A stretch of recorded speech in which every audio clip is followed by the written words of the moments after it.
Hi ladies, this is Renee and I'm here to give you a 1-minute brow lesson today. You can see I've got my eyes all the way done except for this eyebrow has been completed. This one is looking kind of thin and sparse. What do you think? Well, I'm going to use a eyebrow pencil. It's the least intimidating of anything that you can use to fill in your brows and make them look nice and natural, very pretty, so fast, and really simple. Okay, on one end it has the actual pencil that you'll be using, and on the other end is a spoolie.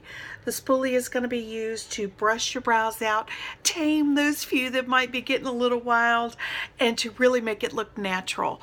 So we're going to just use the pencil in and follow the natural brow line. We're not going to do anything fancy, making a high arch or anything like that. You can square them off at the end or you can make them more round. All of it is personal taste. Okay, that's it. And then I'm going to go through it with the spoolie in just to make it look natural.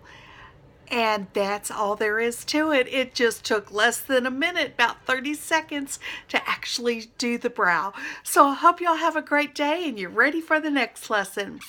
Love you, mean it. Bye.